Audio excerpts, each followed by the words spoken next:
Voilà, gloire à Dieu. Êtes-vous prêts maintenant à aller dans la parole de Dieu? Amen. Gloire à Dieu. J'aimerais vous inviter, venez avec moi dans Romains chapitre 15 et le verset 13. Romains chapitre 15 et le verset 13. Père éternel, on vient devant toi, Seigneur, ce matin. On te remercie, Seigneur, pour ta parole. Merci, Seigneur Dieu, pour ton amour pour chacun d'entre nous. Merci pour ton Saint-Esprit qui est dans cette place. Seigneur, je prie que chaque personne ici puisse recevoir une touche surnaturelle de ta part. Merci, Seigneur Dieu, que ta parole est prononcée, déclarée ce matin et que cette parole touche les cœurs, elle est déposée dans les cœurs et nous déclarons qu'il n'y a aucun démon de l'enfer qui va voler la semence de cette parole, mais nous déclarons aujourd'hui les fruits. Beaucoup de productivité spirituelle dans le cœur de chaque personne. Merci aussi pour nos internautes, nos amis sur Internet, à la radio. Pour chaque personne qui va recevoir ce message, merci que ton onction détruit les jougs ce matin. Et nous recevons au nom de Jésus cette parole qui transforme nos vies. Amen. Amen. Dans Romains chapitre 15 et le verset 13, il est écrit que le Dieu de l'espérance vous remplisse de toute joie et de toute paix dans la foi, pour que vous abondiez en espérance par la puissance du Saint-Esprit. Hey, c'est bénissant, juste ça. Je suis déjà béni. Romains 15, 13, je vais le relire. Que le Dieu de l'espérance, le Dieu que je sers, c'est un Dieu d'espoir. Il n'y a jamais aucun temps où je peux me tourner vers Dieu et Dieu va me dire, écoute, il n'y a rien à faire. Avec Dieu, il y a toujours de l'espoir. Avec le Dieu que je sers, il y a toujours de l'espoir. Avec le Dieu de ce livre, la Sainte Bible, il y a toujours de l'espoir. Amen. Il y a toujours de l'espoir en Dieu. C'est pour ça que ce texte-là me bénit. Que le Dieu de l'espérance vous remplisse. Avez-vous besoin d'être rempli ce matin? Bien, peut-être vous avez besoin d'être rempli de l'espérance de ce Dieu d'espoir. Que le Dieu de l'espérance vous remplisse de toute joie. Lorsqu'on est dans l'espoir, on est dans la joie, on expérimente la joie de Dieu. Et de toute paix, dans la foi, pour que vous abondiez en espérance par la puissance du Saint-Esprit. Une des choses que je veux souligner ici, des fois, on a parlé de la foi, et c'est merveilleux de parler de la foi. On a enseigné les mécanismes de la foi, comment fonctionne la foi. C'est très important d'enseigner ces choses-là. C'est important de comprendre comment fonctionne la foi. Mais ceci dit, on ne doit pas oublier la puissance surnaturelle de l'espoir. Et souvent, on a comme méprisé l'espoir parce qu'on a compris l'espoir selon la pensée du monde. Selon la pensée du monde, l'espoir, ça ne veut pas dire grand-chose. Ça ne représente pas quelque chose de puissant. Par exemple, quelqu'un pourrait dire, bien, j'espère bien de gagner la loterie. Ça, c'est la pensée du monde. OK? J'espère. J'aimerais bien vivre ceci ou cela. J'espère que ça va marcher. J'espère. Et admettons, quelqu'un est là et dit, bien, j'espère devenir un médecin un jour. J'espère. Et juste la façon que je l'ai dit, vous pouvez voir qu'il n'y a pas vraiment beaucoup de confiance dans cet espoir-là. N'est-ce pas? Mais si je suis à l'université, j'étudie pour devenir médecin et je dis « j'espère de devenir un médecin ». Là, on pourrait dire « bien, comment ça? L'espoir, est-ce que c'est inférieur à la foi? » Comprenez ceci, que l'espoir, c'est en fait les ingrédients de la foi. Sans l'espoir, on ne peut pas avoir la foi. Parce que la foi, on va le voir ensemble ici, mais c'est la substance des choses qu'on espère. Donc, on doit avoir de l'espoir, mais on va voir l'espoir biblique. Ce que Dieu veut dire par l'espoir. Parce que Dieu nous donne de l'espoir et on a besoin d'entretenir cet espoir-là pour expérimenter une vie victorieuse par la foi. Donc, la foi et l'espoir fonctionnent ensemble et lorsque les deux viennent ensemble, il y a des explosions dans nos vies. Donc, gloire à Dieu, on va le voir ensemble. Peut-être aujourd'hui, vous êtes là et vous dites, bien, j'ai des difficultés dans ma vie. Nous avons tous des défis dans la vie et il y a toujours des difficultés. Peut-être votre défi ou votre difficulté, c'est au niveau de votre emploi. Peut-être que vous êtes dans un travail que vous trouvez difficile. Peut-être que vous avez de la difficulté dans votre emploi. Peut-être que vous avez de la difficulté dans votre foyer. Peut-être dans votre couple, ça va mal. Peut-être que c'est dans votre santé. Peut-être que c'est dans vos finances que vous expérimentez de la difficulté. Peut-être que c'est dans votre ministère. Peu importe, on peut éprouver des difficultés dans notre monde. N'est-ce pas? Amen. Ouais. Et ça va toujours, ces difficultés-là sont réelles et c'est des situations réelles qui vont nous enlever ou venir attaquer notre espoir. Okay? C'est une chose importante. Donc, il va y avoir des situations réelles dans ma vie. Admettons que vous recevez un rapport médical et puis c'est un rapport qui vous dit il vous reste 1 mois après quoi vous décédez. Admettons que vous entendez un rapport comme ça, il vous reste 1 mois à vivre, mais ce rapport médical vient de rentrer dans votre oreille et puis là, finalement, vous êtes découragé ou même désespéré parce que vous venez d'entendre quelque chose de négatif, une difficulté qui est vraiment réelle. Là, ce qu'on va faire aujourd'hui, on ne dira pas qu'il n'y a pas de difficultés dans notre monde. Il y a des difficultés, il y a des choses difficiles parfois dans lesquelles on peut se retrouver, mais peu importe les difficultés, il y a toujours de l'espoir en Dieu. Et c'est ça qu'on va voir. Peu importe les difficultés, il y a toujours de l'espoir en Dieu. Amen. Gloire à Dieu. Donc, on vient de voir que le Dieu de l'espérance vous remplisse de toute joie. Imaginez, si j'ai de l'espoir dans mon cœur, je vais avoir de la joie et de la paix. Je vais le relire. Que le Dieu de l'espérance vous remplisse de toute joie et de toute paix dans la foi pour que vous puissiez abonder en espérance. Par la puissance du Saint-Esprit. On pourrait décortiquer ça pendant 1 heure, on ne le fera pas. Mais je vous laisse méditer là-dessus à la maison. Et dans le psaume 71, verset 14, il est écrit « Et moi, j'espérerai toujours, je le louerai de plus en plus. » Si vous expérimentez de la difficulté dans un des domaines que j'ai énumérés ce matin, ou peut-être vous dites, moi, chaque chose que tu as énumérée, pasteur, moi, là, ça me concerne, chaque chose. Mais ici, on voit le psalmiste qui dit, « Moi, j'espérerai toujours, je le louerai de plus en plus. » Ça veut dire, si ça va mal, je vais le louer. Si ça va très mal, je vais le louer encore plus. Comprenez-vous? Quand ça va être super, hyper mal, je vais le louer encore plus. Parce que lorsque je loue mon Dieu, Dieu a dit, il va habiter la louange de son peuple. Il va habiter, il va venir sur moi, il va venir me rafraîchir dans la puissance du Saint-Esprit. Amen. Gloire à Dieu. Là, mon rôle là-dedans, s'il y a des épreuves dans la vie, des difficultés, j'ai un rôle que Dieu me donne dans Josué chapitre 1 et le verset 9. On va voir ça rapidement, mon rôle à jouer là-dedans. Et après, on va voir la puissance de l'espoir. On va voir la vision biblique de l'espoir. Ce n'est pas juste quelque chose comme dans le monde. « Ah, j'espère bien que cela va arriver. » Et finalement, c'est un espoir qui n'a pas vraiment de puissance. Mais l'espoir biblique, on va le voir ensemble. Amen. Josué 1,9, il est écrit, Dieu qui parlait ici à Josué, « Ne t'ai-je point donné cet ordre? Fortifie-toi et prends courage. » Dieu dit à son homme, Josué, « Ne t'ai-je point donné cet ordre? Fortifie-toi et prends courage. » C'est ça que Dieu disait à Josué. Josué avait une destinée. Il était pour entrer dans la terre promise.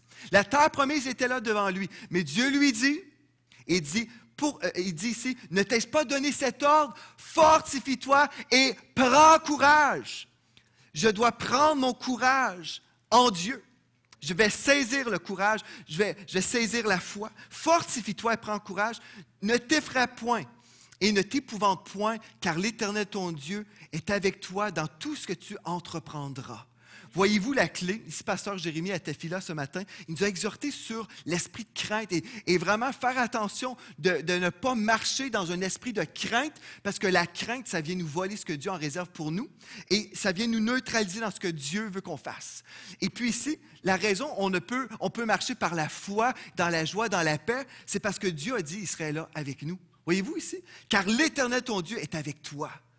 L'Éternel, ton Dieu, est avec toi dans tout ce que tu entreprendras. Ça, c'est merveilleux de savoir. Dieu est avec moi. Oui, il peut y avoir des difficultés, mais Dieu est avec moi et il n'y a rien de trop grand et d'impossible pour mon Dieu. Quand quelqu'un dit « c'est impossible, ça n'arrivera jamais », ils viennent d'appuyer sur une touche ici qui dit « c'est possible ». Parce que ce que l'homme a dit est impossible, pour Dieu est possible. Amen. Si vous me dites « ça, c'est impossible », dans mon esprit, j'entends « possible ». C'est comme ça que je fonctionne. J'entends des fois des personnes parler et j'entends des versets dans ma tête qui contredisent. J'entends des choses dans ma tête. Vous allez dire, il entend des voix, lui. Alléluia, j'entends des voix. J'entends la voix de Dieu. Je l'entends ici, puis des fois, on entend même des choses dans l'auto, on écoute la radio chrétienne, des choses de défaite. Ça va aller de pire en pire. Oh non, moi je vais de gloire en gloire. J'entends des versets dans mon esprit. Et Dieu me dit, non, écoute pas ça, ça c'est un mensonge. C'est un mensonge, crois pas ça. Amen, gloire à Dieu.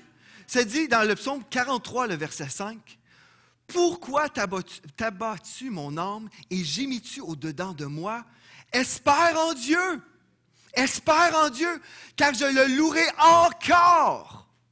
Il est mon salut. » Ce qui veut dire délivrance. Il est mon salut et mon Dieu.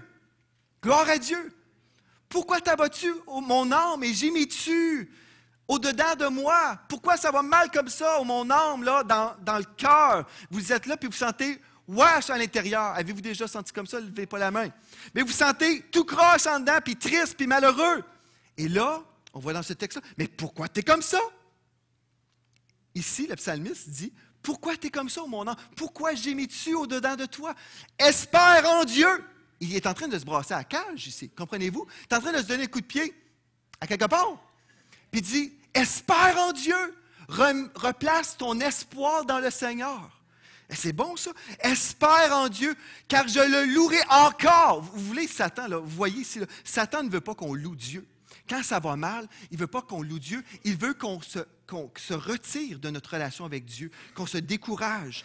Mais vous savez, le découragement, c'est l'absence du courage. Mais Dieu qui est en vous, le Saint-Esprit qui est en vous, est plus grand que celui qui est dans le monde, est plus grand que Satan qui veut vous écraser. Le courage est en vous, puis vous vous relevez, puis vous dites, je vais le louer encore. Je vais le louer encore et encore et encore. Et même s'il n'y a rien qui semble fonctionner, je vais le louer encore. Amen. Je voulais juste vous donner ça comme intro pour vous dire ici que j'ai un rôle à jouer au niveau de mon encouragement ou de mon espoir. J'ai un rôle à jouer. Je dois me parler et mettre les yeux sur le Seigneur. Amen. Mais là, on veut mettre de l'équilibre des fois dans nos enseignements sur la foi, parce que oui, la foi, c'est une chose importante, comme j'ai dit, mais on veut comprendre maintenant le rôle de l'espoir. Venez avec moi dans Hébreux, chapitre 11 et le verset 1, et on va le lire dans plusieurs versions. Ici, on va voir ce que Dieu veut pour nous, qu'on puisse vraiment saisir des choses importantes. Hébreux 11 et le verset 1, je vais vous lire premièrement dans la version Louis II.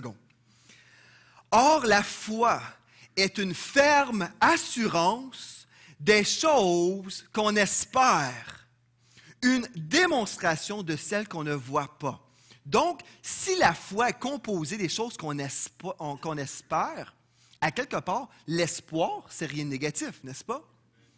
Des fois, les gens disent « Ah, ben là, l'espoir, c'est juste ça. » Dans le monde, oui, il y a une sorte d'espoir qui n'est pas vraiment l'espoir de la parole de Dieu. Mais à quelque part, il y a une forme d'espoir qui est super merveilleuse parce que, nous voyons ici, la foi est une ferme assurance des choses qu'on espère.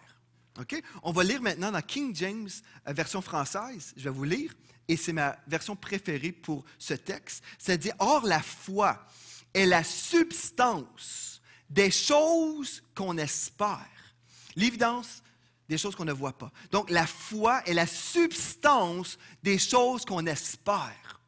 Amen. Prenez le temps, là. La foi, c'est la substance de toutes les choses que j'espère vivre. C'est ça, la foi. Et dans la Bible des peuples, ça dit, la foi, c'est s'accrocher à ce qu'on espère. C'est la certitude des choses qu'on ne voit pas. Donc ici, on voit tout simplement que l'espoir compte énormément lorsque nous parlons de la foi. Et la foi ne fonctionne pas sans l'espoir. Donc, c'est sûr et certain, on doit comprendre l'espoir ce matin. Car la foi est la substance de tous nos espoirs. Je vais vous donner la définition dans le monde séculier de Larousse, du petit Larousse ici, qui nous dit, concernant l'espoir, si on veut juste examiner l'espoir d'une façon juste traditionnelle. Bon, Larousse nous dit, c'est attendre avec confiance. L'espoir, c'est attendre avec confiance la réalisation de quelque chose. Voyez-vous ici? Et on va voir d'autres définitions, mais ça, c'est une bonne définition. Être dans l'espoir, c'est d'être là en train d'attendre avec confiance. J'ai prié pour quelque chose, OK? Et puis, j'ai de l'espoir dans mon cœur et, admettons, j'ai prié pour la manifestation de ma guérison, OK? J'ai la foi là-dedans, je crois que ce que Dieu a dit, mais en même temps, je dois demeurer dans l'espoir, attendre avec confiance. Parce que des fois, je peux le vivre instantanément, c'est merveilleux quand il y a un miracle comme ça, instantanément, mais parfois la guérison, et souvent, devrais-je dire, souvent c'est progressif, souvent la guérison peut arriver d'une façon progressive. Et puis, je pourrais élaborer là-dessus, mais je veux juste vous dire, lorsqu'on est là, dans l'attente de la manifestation, on doit demeurer dans l'espoir de voir physiquement notre guérison. Vous comprenez? Mais si j'abandonne l'espoir, admettons, j'ai reçu la prière, et puis là, je n'ai rien ressenti, j'ai vu aucun changement, j'arrive à ma place, je retourne à mon siège, puis je suis là, puis je dis, oh, finalement, ça n'a rien donné, ça. Regarde, j'ai aussi mal, ça fait aussi ci, c'est ça. Sauf que là, j'ai abandonné l'espoir, mais la foi, c'est la substance de tous mes espoirs. Comprenez-vous? Si j'abandonne l'espoir de voir la manifestation, en fait, je suis dans l'attente avec confiance. Je suis là, je suis en train d'attendre avec confiance que ça va se manifester. Voyez-vous l'importance de l'espoir? Il ne faut pas abandonner l'espoir. Moi, je vis dans l'espoir de voir plein de choses que Dieu m'a déjà promis. Mais est-ce que je vois tout ce que Dieu m'a dit? Non, je ne les vois pas tous avec les yeux charnels, mais je peux les voir avec les yeux de mon esprit. Puis on va y arriver. Mais je viens de vous donner la définition de Larousse. Maintenant, si je vais dans un dictionnaire chrétien, Baker's Evangelical Dictionary of Biblical Theology, juste pour citer la référence, ça nous dit ici, c'est avoir confiance, attendre, désirer, s'attendre à quelque chose. L'espoir, c'est s'attendre à vivre quelque chose avec confiance. Voyez-vous, c'est la même définition. Ça revient à la même chose. J'attends avec confiance. J'attends avec confiance. Et quand on a confiance, on exerce la foi, n'est-ce pas? Amen. Voyez-vous comment ça fonctionne ensemble? Et la définition Strong's en grec, ça nous dit ici, espérer ou attendre le salut avec joie et pleine confiance. Encore une fois, on parle ici de confiance et d'attente. On attend avec confiance. On attend avec confiance. Mais combien d'entre vous, vous aimez ça, attendre? On n'aime pas ça, attendre avec confiance. Je me souviens, quand j'étais en Alberta, au Tim Hortons là-bas, là, vous voulez avoir un café? Vous allez attendre. Vous allez attendre. Au Québec, on place notre commande, on prend notre auto, on arrive à la fenêtre, notre café est prêt. Oubliez ça en Alberta. J'ai des Québécois qui étaient là avec nous, puis ils ont dit « Qu'est-ce qui se passe? Qu'est-ce qui se passe? » J'ai dit « C'est comme ça. Le monde se relaxe ici. » Pas de stress, mais ça prend du temps. Il faut avoir la confiance qu'on va avoir notre café un jour. Voyez-vous? Mais ça, c'est moins grave. C'est moins grave que lorsqu'on a prié pour quelque chose qu'on aimerait voir rapidement et ça prend du temps. Mais c'est pour ça qu'on doit demeurer dans l'espoir. L'espoir. Et j'ai trouvé une autre définition que j'ai trouvée super intéressante. Et au début, je peux vous mettre en garde. Vous allez être là, puis vous allez dire, oh, non, c'est bizarre, ça, là. C'est bizarre. Vous allez voir ça. Vous allez me dire que je suis bizarre, ou la personne qui l'a défini était bizarre, mais si vous me donnez 2 minutes après, je vais vous expliquer des choses. Êtes-vous prêts? Alléluia, gloire à Dieu. La définition d'Andrew Wommack, c'est un prédicateur que j'ai découvert récemment, puis je trouve qu'il est vraiment intéressant. Il a défini l'espoir comme ceci. L'imagination positive. L'imagination positive. Quand on parle de l'imagination, souvent on pense aux contes de fées de nos enfants, n'est-ce pas? Puis on dit aux gens, bien, sois réaliste, voyons ça, c'est dans l'imaginaire. Et on pense que l'imaginaire, c'est quelque chose de négatif, parce que souvent, c'est relié à nos enfants. Quand on était petit, on s'imaginait qu'on était pour être extraterrestre, pas extraterrestre, astronaute, admettons. OK? Vous vous imaginez, moi, quand je vais être grand, je vais être un astronaute. Puis là, on s'imagine. Et puis, je vais avoir une maison sur la Lune. Hein? Et je vais avoir une piscine creusée avec plein de petits poissons, là, sur la Lune. On s'imagine, puis on dit, bien, c'est pas très réaliste, n'est-ce pas? Mais si on comprend le mot imagination, il y a le mot image. Et puis, dans la Bible, nous retrouvons plusieurs places où Dieu nous parle de notre imagination. Et quand on parle d'imagination, on parle de pensée. Donc, si on arrive à comprendre vraiment, si on enlève la pensée que c'est juste pour les enfants, mais que Dieu nous a donné de l'imagination, on peut utiliser cette imagination pour être dans l'espoir. Et je vais vous montrer pourquoi, et bibliquement. Amen? On va voir, c'est super merveilleux. Donc, Andrew Wommack a traduit ou a défini l'espoir par l'imagination positive. Traduction, c'est une méditation biblique, mais en images. Donc, vous méditez la parole de Dieu avec des images. Puis ça, c'est vraiment merveilleux quand on comprend comment on fonctionne, comment l'être humain fonctionne. Et la semaine passée, je vous ai parlé d'un éléphant rose, je crois. N'est-ce pas? Bleu. Hey, vous êtes bons! La semaine passée, je vous ai parlé d'un éléphant bleu et en plus, vous vous en rappelez une semaine plus tard. Vous avez même été capable de me corriger. C'est merveilleux, ça. Alléluia! Pour les éléphants bleus dans votre tête.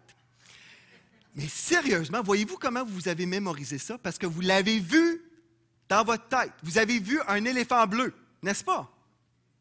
Mais si je vous avais cité le verset qui allait avec mon illustration, combien d'entre vous vous rappelez du verset? Vous ne vous rappelez même pas du verset. Mais vous vous rappelez de l'éléphant bleu. C'est merveilleux. Je viens de vous prouver que l'être humain fonctionne avec des images. Si je vous demande la question, comment faire pour aller manger à tel restaurant? Je vais dire non. Aller au centre d'achat de Granby. Okay? Je veux m'en aller au centre d'achat, les halls de Granby. Oh, ça n'existe plus, ça, excusez. Un centre d'achat à Granby. Les galeries, OK? Je veux aller aux galeries de Granby. Dites-moi le chemin. Et là, vous devez vous préparer et m'expliquer le chemin. Vous allez voir probablement la rue principale.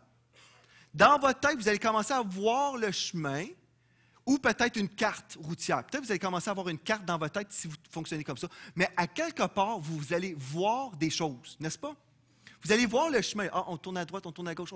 Vous le voyez dans votre tête. C'est comme ça. Vous ne voyez pas T-O-U-R-N-E-R, tourner A. Vous ne voyez pas l'épellation, vous ne voyez pas des mots, vous voyez des images. Parce que l'être humain pense en images. Vous pensez en images, c'est sûr et certain. Si je vous parle, par exemple, la semaine passée, je vous ai parlé d'un éléphant bleu. Cette semaine, je vous parle d'un lapin rose. Vous voyez un lapin rose en ce moment, n'est-ce pas? Je vous parle d'un lapin rose, mais je vous parle d'un lapin rose obèse. Tout d'un coup, vous avez une autre image, n'est-ce pas? Qui mange beaucoup de carottes. Ce que vous voyez, c'est plein de carottes autour de lui, là. N'est-ce pas? Et qui saute partout, partout. Et dans ma maison, il a brisé plein de pots. Il a brisé plein de choses. Je le laisse rentrer dans ma maison, puis là, il sautait partout, là, dans mes rideaux. Vous venez de voir une scène terrible, n'est-ce pas? Hallelujah! Hey, vous dites, hey, mon pasteur, il est loin aujourd'hui. Il nous parle d'éléphants et de lapins. On va y arriver. Vous allez comprendre pourquoi je vous dis tout ça. L'être humain pense en images. Et si je demeure dans l'espoir, mon imagination ou mes pensées doivent être selon les pensées de Dieu. Puis on va voir pourquoi. On va voir ce que Dieu nous dit. Dans Habakkuk 2:2, vous allez voir ici, le nouvel âge emprunte des principes bibliques. Ne confondez pas le nouvel âge avec la parole de Dieu. Ne pensez pas ici que c'est des principes nouvel âge. Satan n'a absolument rien sur Dieu. Satan, c'est un imitateur. Amen. Il y a une personne qui dit Amen. Amen. Satan imite. Il imite, mais il n'est pas créatif. Je vais vous le prouver bibliquement ici, concernant l'imagination, que votre pensée est en image. Puis ici, on va voir certaines choses concernant la puissance de la vision spirituelle. Dans Habakkuk 2, dans King James français, ça dit « Et le Seigneur me répondit et dit, écris la vision et dresse-la clairement sur des tablettes afin que celui qui la lit puisse courir. » Donc, Dieu a donné une vision ici à son prophète Habakkuk, puis il dit « Écris la vision, écris ce que tu vois. » Écris ce que tu vois. Dieu lui a donné une vision pour comprendre un message. Ensuite, il dit, et dresse-la clairement sur des tablettes. Ensuite, c'était écrit. Mais premièrement, il a reçu en vision, il a vu de ses yeux naturels ici, ou peut-être même spirituels, dépendamment de la sorte de vision. Et là, ensuite, c'est afin que celui qui la lit puisse courir. OK, ensuite, on va aller dans Proverbe 29, verset 18. Proverbe 29, verset 18, encore dans King James, ça dit « Où il n'y a pas de vision, le peuple périt.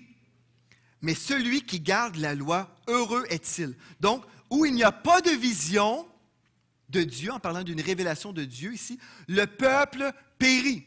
Si je n'ai pas la vision de Dieu devant moi, je vais périr.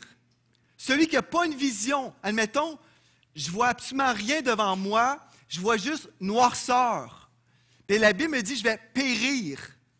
Parce que ici, je n'ai pas d'espoir, j'ai aucune vision, je n'ai pas d'espoir, je vois juste le noir devant moi, je vois juste l'impossible, et l'impossible me détruit par en dedans. Je suis comme découragé, déprimé, désespéré.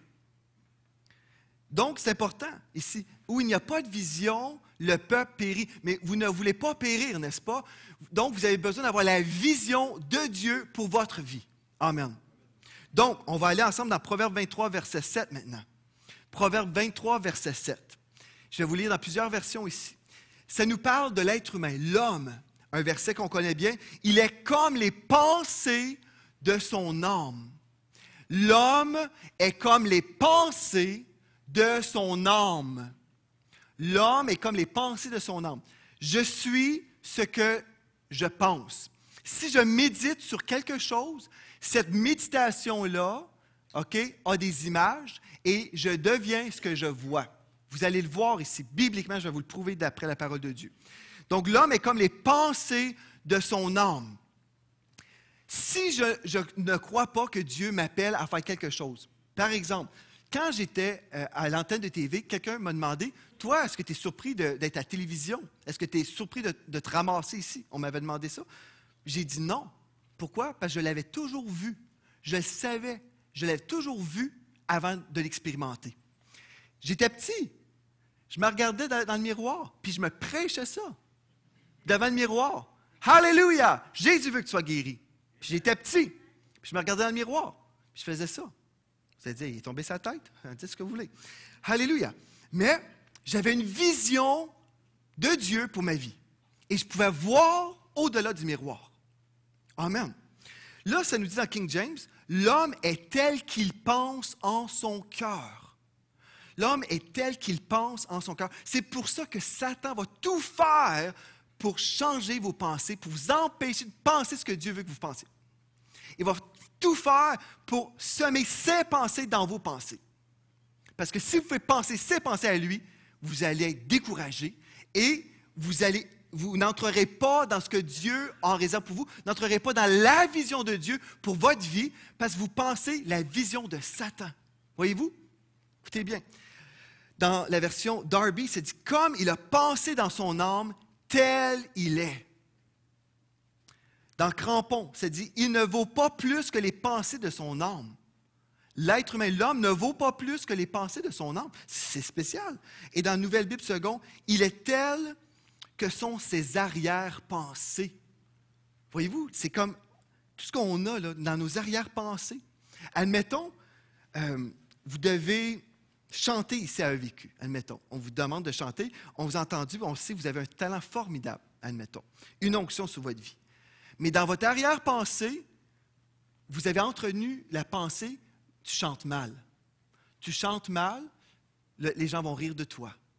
Moi, je me souviens, la première fois que j'ai chanté à l'église, j'avais 5 ans. En fait, je n'ai pas vraiment chanté. Je me suis présenté, c'était dans le temps en tout cas à l'hiver, puis j'étais pour chanter. Et puis, j'avais 5 ans. Et puis, j'étais pour... habituellement, je chantais avec une cassette audio. Puis là, dans l'église où j'étais, ma mère n'avait pas pensé d'apporter la cassette audio, pas pour parler contre elle, mais elle n'a pas apporté la cassette. Puis là, le petit Joel Spinks, il fallait qu'il chante de même. Là. Puis j'avais jamais fait ça, à 5 ans. Là. Puis là, j'étais comme ça, là. Puis là, je me suis mis à pleurer, puis j'ai couru en bas. Savez-vous pourquoi? Parce que les gens étaient comme « Oh! » Ils me trouvaient que j'étais cute. Mais moi, là, je ne pensais pas qu'ils pensaient que j'étais cute, je pensais qu'ils riaient de moi. Puis là, j'étais comme, je suis parti en pleurant. L'année d'après, j'ai eu ma chance. Là, j'ai dit, ben maman, je veux avoir la cassette. Ah, OK, on a mis la cassette, puis là, j'ai chanté avec la cassette. Mais j'aurais pu dire, ben non, les gens rient de moi. Regarde, je ne pourrai jamais chanter parce que je ne suis pas bon. les arrière-pensées qu'on a entretenues peuvent nous empêcher de rentrer dans ce que Dieu veut qu'on fasse. Ça fait du sens, ça? Donc, mes arrière-pensées, tout ce que j'ai dans un scénario, dans mes pensées, Dieu là, va nous montrer ce qu'on va faire avec. Mais une des choses importantes ici, là, c'est que si l'homme est comme les pensées de son âme, comme j'ai dit 50 millions de fois, on doit être transformé par le renouvellement de notre intelligence. Ça, on le sait déjà. Mais là, pour être dans l'espoir, pour demeurer dans l'espoir, on doit arriver à cette place où on peut voir avec les yeux de notre cœur avant de voir avec les yeux de notre chair. C'est là où tout joue. Là. Si je suis capable de voir avec les yeux de mon cœur, je vais être capable de voir avec les yeux de ma chair. Le frère Womack racontait une histoire quand il priait pour une dame qui était aveugle, littéralement aveugle. Et puis, il prie pour cette femme pour qu'elle commence à voir, pour qu'elle soit guérie. Il dit, maintenant, dis-moi ce que tu vois. Et puis, elle s'ouvre les yeux. Il dit, je ne t'ai pas dit d'ouvrir tes yeux. Ferme tes yeux. Il prie au nom de Jésus, sois guéri. Il dit, maintenant, ce que tu vois. Elle ouvre les yeux. Je ne t'ai pas dit d'ouvrir tes yeux. Ferme tes yeux. Mais comme, c'est quoi cette affaire-là? On ne comprenait rien. Il dit, maintenant, il dit, je te dis, tu es guéri au nom de Jésus. Est-ce que tu vois? Garde tes yeux fermés. Est-ce que tu vois? Ben, elle dit, ah! Est-ce que tu te vois guéri? Elle a dit, oui, je peux me voir en train de voir. Il dit, ouvre tes yeux. Elle a ouvert ses yeux et elle était guérie. Parce que, ici, elle était dans l'espoir, puis en même temps, elle a vu dans son esprit la réalisation avant de vivre la chose. Et puis, c'est puissant quand on réalise ici qu'on doit être capable de voir spirituellement avant de voir avec les yeux de la chair.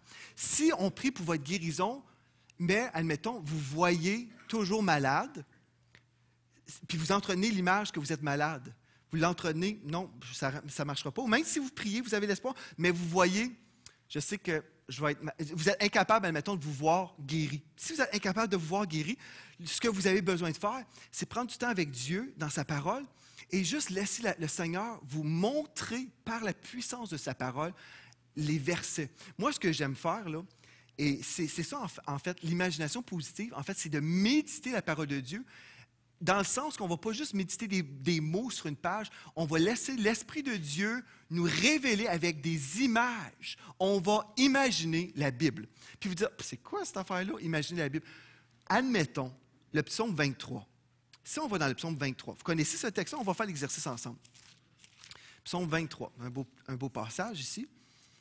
Regardez bien, le psaume 23. « L'Éternel est mon berger, je ne manquerai de rien. » Là, si je médite sur ce texte-là, je ne manquerai de rien. Qu'est-ce que je vois dans mon esprit? Moi, je vois l'épicerie. Je vois des sacs d'épicerie. Je ne manquerai de rien. Alléluia. Oh, merci Seigneur Dieu, l'épicerie. J'ai plein d'épiceries chez moi. Pouvez-vous voir l'épicerie chez vous? Je ne manquerai de rien. Et là, je peux commencer à louer mon Dieu. Oh, merci Seigneur Dieu, je vois, là, je ne manquerai de rien. Si, admettons, chez vous, le problème, c'est l'électricité. Hydro-Québec, vous êtes débranché parce que vous n'avez pas l'argent pour payer. Merci Seigneur Dieu parce que je ne manquerai pas de chaleur. Je sais, Seigneur Dieu, t'entreprends pour... Là, vous méditez sur la parole de Dieu au lieu de juste la lire. L'Éternel est mon berger, je ne manquerai de rien, me fait reposer dans de verts pâturages. Puis là, ça ne donne absolument rien dans ma vie spirituelle. Mais si je prends le temps, là, je médite, l'Éternel est mon berger. Juste là, vous pouvez méditer là-dessus. L'Éternel est mon berger. Pas celui de Jean-Jacques puis de Janine, là. Mon berger. Peut-être aussi son berger à elle puis à lui aussi, là. Mais premièrement, l'Éternel est mon berger. Je ne manquerai de rien. Il me fait reposer dans de verts pâturages. Est-ce que je suis en train de voir de la neige, là? Non, je ne vois pas de la neige, là. Puis des roches. C'est pas ça que je vois, là. Il me fait reposer avec plein de bois puis plein de choses piquantes. Non. Non, il me fait reposer dans de verts pâturages. Il me dirige près des eaux paisibles. Là, je peux méditer sur la parole de Dieu. Les eaux paisibles, entendez-vous les courants d'eau? On peut prendre le temps pour méditer. Si vous prenez le temps d'apprendre ces textes-là, puis d'expérimenter et d'imaginer la Bible, ça peut sembler comme « Oh mon Dieu, c'est bizarre ». Mais vous prenez le temps d'imaginer la Bible, vous allez vous en rappeler. Vous allez vous en rappeler. Et puis le même frère, il disait, le frère Womack, il dit, moi, je ne prends pas de temps à mémoriser littéralement la Bible. Il dit, je prends tellement de temps à l'imaginer que je la mémorise comme ça. Pas par l'exercice. OK, là, aujourd'hui, il faut que je mémorise le psaume 23. « L'Éternel est mon berger, je ne manquerai de rien. » Hein? On est comme ça des fois. Mais si, au contraire, je dis, « L'Éternel est mon berger, je ne manquerai de rien. » Puis vous rencontrez un frère qui dit, « Ah, mais moi, je n'ai pas d'épicerie cette semaine. » Puis là, vous dites, eh bien, « L'Éternel est mon berger, je ne manquerai de rien. » Vous voyez l'épicerie chez vous. Puis mon frère, je sais que Dieu va entreprendre, puis peut-être même vous allez être la personne pour aider. Là. Mais voyez-vous, les versets vont venir en vous comme ça. Parce que vous avez pris le temps de méditer et de voir ce que Dieu voulait que vous voyiez. Et ce frère-là disait, vous savez, la Bible dit qu'on va faire les œuvres de Jésus. La Bible dit ça, qu'on va faire les mêmes œuvres, et même en plus, et même plus grandes. Mais il dit là, j'ai commencé à penser que Jésus avait ressuscité les morts. Il dit, moi, ressusciter les morts, voyons donc, je ne peux pas me voir en train de ressusciter les morts. Mais là, il dit, ben attends une seconde. Il dit, si Dieu le dit, je dois arrêter, puis méditer ce verset-là qui dit, je vais ressusciter les morts. Puis là, il prenait ce texte-là, puis là, il laissait l'Esprit de Dieu lui montrer comment il était pour faire. Puis il méditait sur la parole de Dieu. Puis là, il y avait un tableau de résurrection dans son esprit. Ce qui s'est produit, son fils est mort. Pendant 4 heures, il est mort. Mais il avait tellement vu à l'avance qu'il était capable de ressusciter les morts. Lorsqu'il est allé vers son fils, il a prié pour son fils et puis il a ressuscité des morts.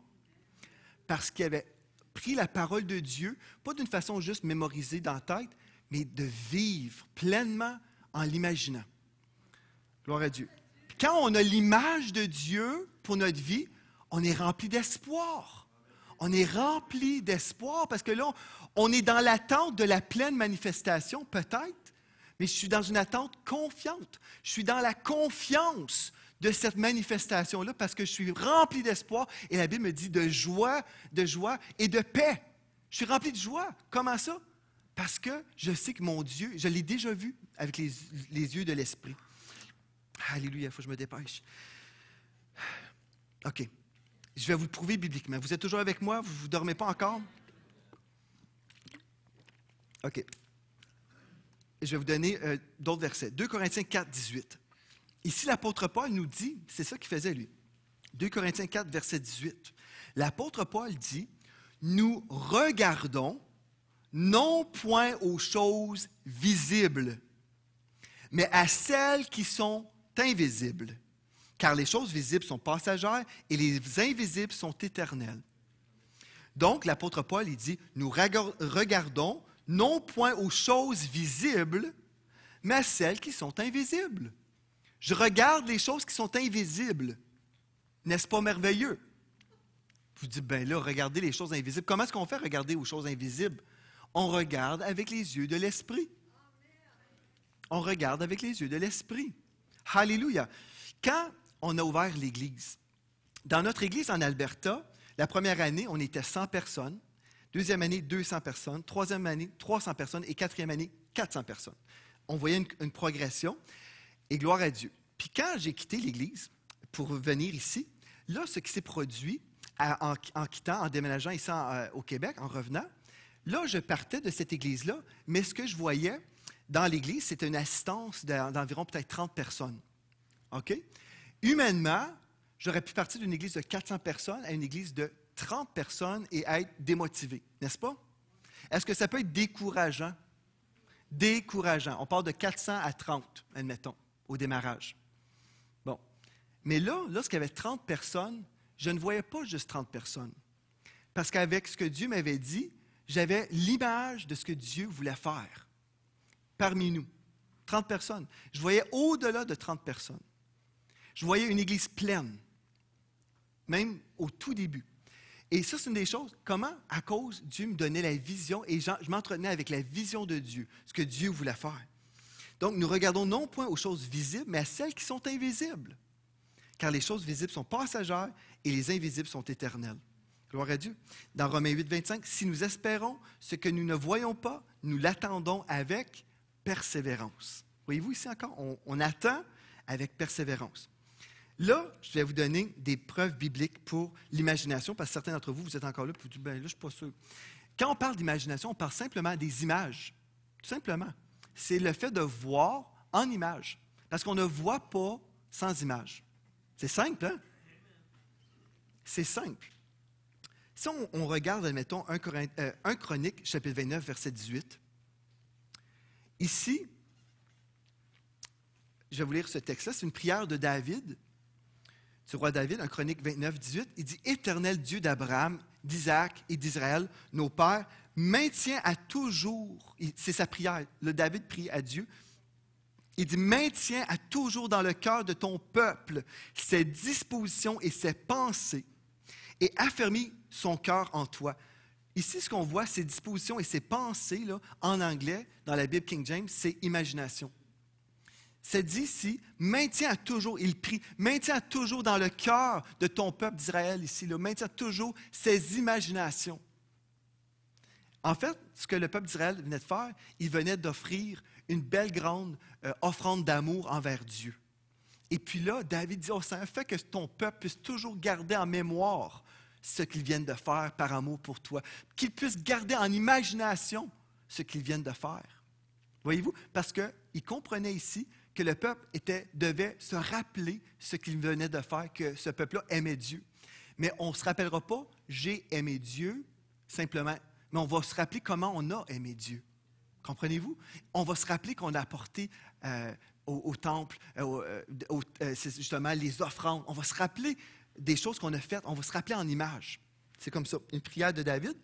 Aussi, avant le déluge, dans Genèse 6, verset 5, ça nous dit ici, « L'Éternel vit que la méchanceté des hommes était grande sur la terre et que toutes les pensées, ou en anglais, imagination, de leur cœur se portaient chaque jour uniquement vers le mal. » Donc, les hommes étaient méchants et puis ils imaginaient constamment comment ils pouvaient être méchants et faire des mauvais coups.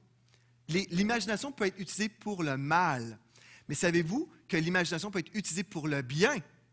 Quelqu'un peut penser concevoir. Quand on parle d'imagination, on parle de conception aussi. Vous pouvez concevoir faire des mauvais coups. Ou vous pouvez imaginer ou concevoir comment vous pouvez bénir quelqu'un. C'est la fête de quelqu'un, puis vous dites, « Seigneur, qu'est-ce que je peux faire pour bénir la personne? » Et là, vous commencez à avoir des fleurs et une boîte de chocolat. « Seigneur, oui, j'aimerais ça. » Et vous commencez à l'imaginer que vous allez le faire et vous allez le faire. N'est-ce pas? C'est comme ça que ça fonctionne. Ça ne veut pas dire que c'est impossible. Là. Quand on parle de l'imaginaire, des fois, on pense toujours que c'est l'impossible. Non, c'est possible d'aller acheter des fleurs, n'est-ce pas? Amen, alléluia. Je suis d'accord avec moi-même. Dans Romains 1, 21, ça nous parle encore ici, en anglais, imagination. Ça nous parle des mauvaises imaginations, les pensées vaines, égarées, insensées. Mais on n'est pas obligé d'avoir des mauvaises pensées, des mauvaises imaginations. On peut avoir des bonnes pensées. Et dans 2 Corinthiens 10, verset 5, ça dit « Nous renversons les raisonnements, en anglais encore une fois, nous renversons les imaginations et toute hauteur qui s'élève contre la connaissance de Dieu et nous amenons toute pensée captive à l'obéissance de Christ. » Ça veut dire qu'ici, nous renversons les imaginations. Les choses que je vois dans ma tête, je vois ces choses-là là, en images. Puis sont négatives, admettons. Mais là, Dieu m'appelle à les renverser. Les renverser. Toutes les choses qui viennent me décourager, je les renverse par la puissance du Saint-Esprit. Et là, je rends toutes mes pensées captives à l'obéissance de Christ. Comment est-ce que je vais y arriver? Je vais prier, puis je vais dire, Seigneur, montre-moi ce que toi, tu veux que je vois. Là, le Seigneur va peut-être dire, va lire tel verset. Et là, vous allez lire le verset. Et là, vous allez méditer. Quand on parle de méditation, on ne parle pas de se mettre en indien, couché assis comme ça en indien. C'est pas ça. Là. La méditation, c'est de digérer le verset. C'est de se laisser imbiber du verset, de la parole de Dieu. Mais on ne peut pas se laisser imbiber sans voir ce que Dieu dit. On verra, on ne se rappellera jamais des mots nécessairement, à moins que ça soit juste dans la tête. Quand on le vit, là, on va le voir, on va voir le verset. Et puis, la tour de Babel. Vous avez entendu parler de la tour de Babel? Bien, ça nous dit ici que tout ce qu'ils avaient imaginé, que Dieu voulait empêcher ça. Toutes les choses qu'ils avaient imaginées dans Genèse 11, 6. Et je pourrais continuer. Donc, le découragement, écoutez bien ceci, très important que vous restiez avec moi en ce moment. Le découragement provient de mauvaises imaginations. Les tableaux de tristesse et de défaite, l'abandon, le rejet, les mensonges, plein de mensonges. Ça, le découragement, en fait, c'est comme les mensonges qu'on met ensemble. Et il peut y avoir plein de choses véritables également dans notre vie. Et on va rassembler toutes ces choses-là et puis ça va nous décourager. Ce qu'on peut faire, c'est imaginer pour le bien. Et j'essaie de terminer. Vous me donnez encore 5 minutes? Personne qui s'en va, là? Avez-vous entendu parler d'Abraham? Ah, merci, maman. Il y en a d'autres? Vous avez entendu parler d'Abraham? OK, gloire à Dieu. Dans Genèse 15, versets 5 à 6. Genèse 15, versets 5 à 6. Dieu croyait dans la puissance de l'imagination. Pourquoi? Bien, on va le voir ici, que Dieu a parlé à Abraham utilisant des images. Genèse 15, versets 5 à 6. C'est dit, et après l'avoir conduit dehors, il, en parlant de Dieu, dit à Abraham, regarde vers le ciel et compte les étoiles. Si tu peux les compter, il lui dit, telle sera ta postérité. Abraham eut confiance en l'Éternel qui lui imputa à justice. Regarde les étoiles dans le ciel, Abraham. Regarde. Et là, Abraham voit littéralement avec ses yeux charnels, il voit les étoiles. Dieu voulait faire ce dessin, ce tableau pour Abraham. Et à chaque fois, il était là, dehors en train de faire son petit feu de camp puis rôtir son agneau, peut-être. C'est hot dog d'agneau. Il est comme ça, il fait rôtir. Là, il regarde le ciel puis il se rappelle la parole de Dieu. Tu vas être le père d'une multitude. Il voyait comme ça. Et dans le même livre, Genèse 22, 17, Genèse 22, verset 17, Dieu avait dit à Abraham, « Je te bénirai et je multiplierai ta postérité comme les étoiles du ciel et comme le sable qui est au bord de la mer, sur le bord de la mer, et ta postérité possédera la porte de ses ennemis. » Donc, imaginez Abraham qui est sur le bord de la plage. Quand il marchait là, sur le bord de la plage, ses sandales dans le sable, imaginez à ce qu'il pensait. Imaginez, moi je suis sûr qu'il pensait sûrement à ses descendants, n'est-ce pas? Dieu y avait parlé. Et Dieu se servait d'illustrations, des images pour bâtir la foi en lui, pour qu'il soit dans l'espoir. Parce que quand on a 100 ans, là, on a besoin de l'espoir, n'est-ce pas, pour avoir un enfant? Pensez-vous? Si on dit, bien, Dieu l'a dit, je suis dans la foi. Mais pour être dans la foi, il faut avoir de l'espoir que ça va se réaliser. Il faut avoir cette confiance et savoir attendre pour que ça se réalise. Et je termine avec mon dernier point. Gloire à Dieu, le peuple de Dieu se réjouit. Alléluia. L'espoir et la joie sont comme ça. L'ingratitude et le désespoir sont comme ça aussi. Donc, l'ingratitude et le désespoir, c'est comme des jumeaux de la défaite. Mais l'espoir et la joie, c'est la victoire. Amen. Romains 12, 12, ça nous dit « Réjouissez-vous dans l'espérance. Endurez dans la détresse, consacrez-vous assidûment à ta prière. » Donc, Dieu nous dit ici, il faut se réjouir dans l'espérance. Admettons, j'ai reçu la prière pour telle affaire, mais là, je suis dans l'espoir, je suis dans la confiance, je suis dans la confiance, dans l'attente, et je me réjouis là-dedans. N'est-ce pas merveilleux? Réjouissez-vous dans l'espérance. Et dans Proverbe 10, 28, l'espérance des hommes droits sera une joie. L'espérance des hommes droits sera une joie, mais l'attente des méchants périra. Voyez-vous encore le mot attente? L'attente des méchants périra. Amen. Et, de l'autre côté, l'ingratitude et le désespoir, c'est les jumeaux de la défaite. Dans 1 Thessaloniciens 5, verset 18, ça dit « Rendez grâce en toutes choses, car c'est à votre égard la volonté de Dieu en Jésus-Christ. » Quelle est la vision que Dieu a pour votre vie? Choisissez la vision divine pour votre vie. Choisissez de voir ce que Dieu voit pour vous. Mon peuple est péri faute de connaissance, mais aussi sans la vision, le peuple périt. Donc, il faut avoir la vision de Dieu. Et parfois, quand on est dans une situation peut-être difficile, on a du mal à discerner les bénédictions qu'on a dans nos vies. Je peux vous dire, à EVQ, on habite en ce moment dans un miracle. Vous êtes assis dans un miracle. Peut-être que vous êtes là, ben comment ça? Bien, parce que de un, je peux vous raconter, quand j'ai eu ma visitation en 2004, Dieu m'avait dit, tu vas travailler avec des gens en Afrique et des gens en France. Dieu m'avait dit ça, et puis Dieu m'avait montré mon implication au Québec, tout ça. Mais comment ces choses-là étaient pour arriver? je ne savais pas, mais Dieu a tout orchestré. Et aussi, dans cette visitation-là, il me dit, l'emphase de l'Église, du ministère, ça va être les médias et tu vas rejoindre des gens partout à travers la francophonie. Aujourd'hui, on est assis ensemble dans une place où on rejoint les extrémités de la terre par Internet. Et où Dieu a façonné, a formé une équipe ici et vous êtes membre de l'équipe.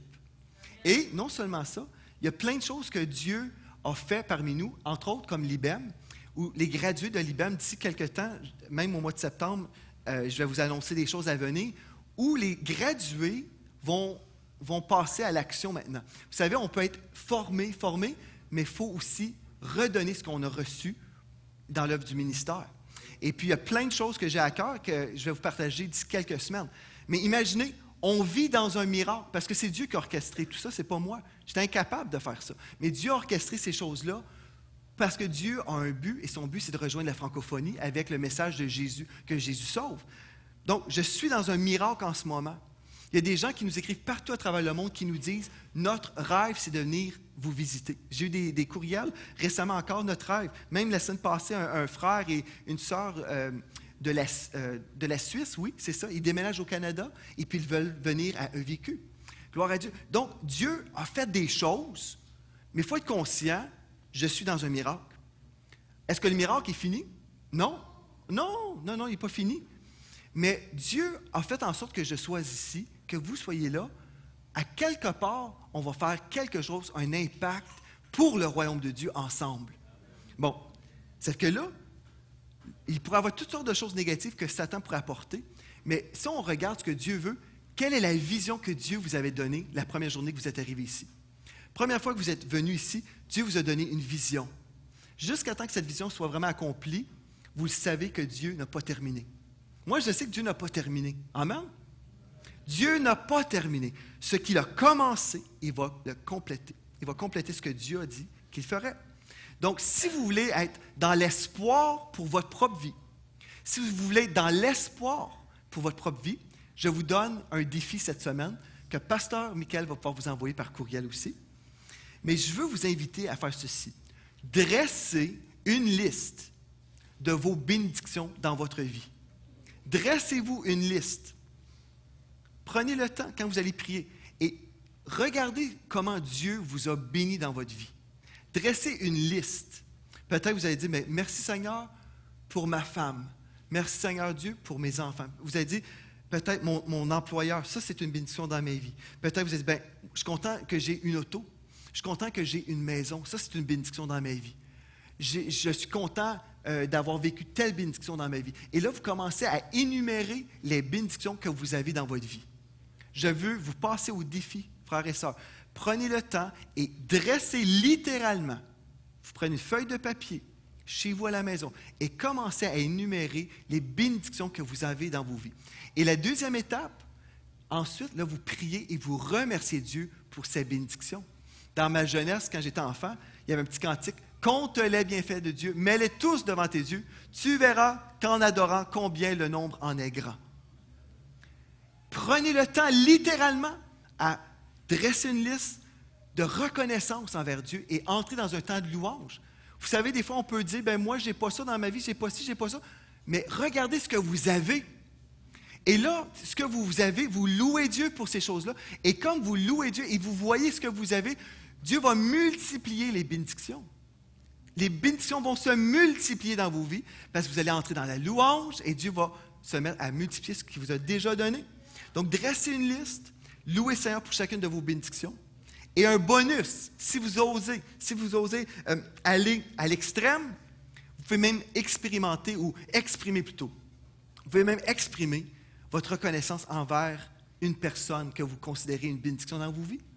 Peut-être si vous êtes là et vous dites, moi, ma bénédiction, c'est ma femme. C'est ma plus grande bénédiction, admettons. Peut-être vous pourriez lui dire.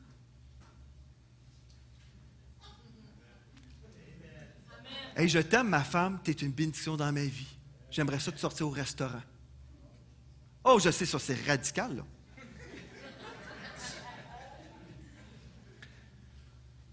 Si on veut vivre dans l'espoir, ce qu'on a besoin de faire, si on veut vivre dans l'espoir, on a besoin de voir la bonté de Dieu dans nos vies. On a besoin de voir sa parole.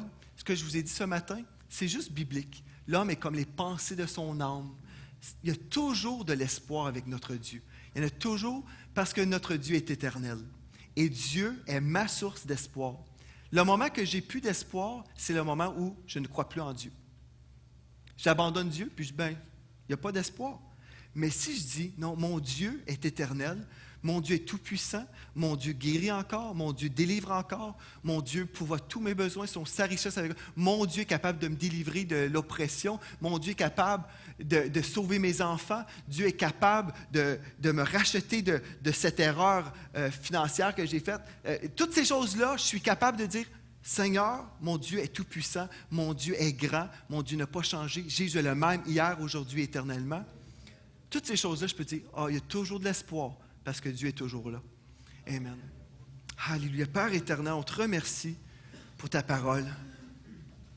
Merci Seigneur parce que tu nous donnes le privilège ce matin d'imaginer ta parole pour l'expérimenter, pour vivre de l'espoir dans nos vies, pour marcher dans l'espoir et dans la foi.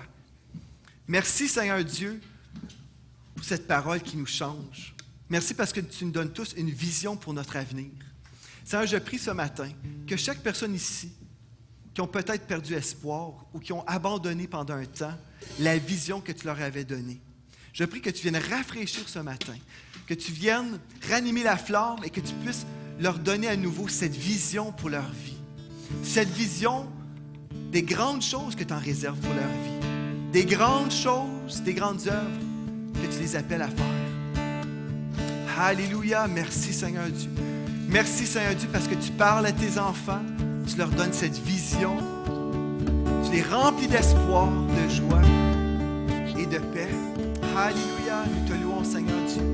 Merci Seigneur Jésus.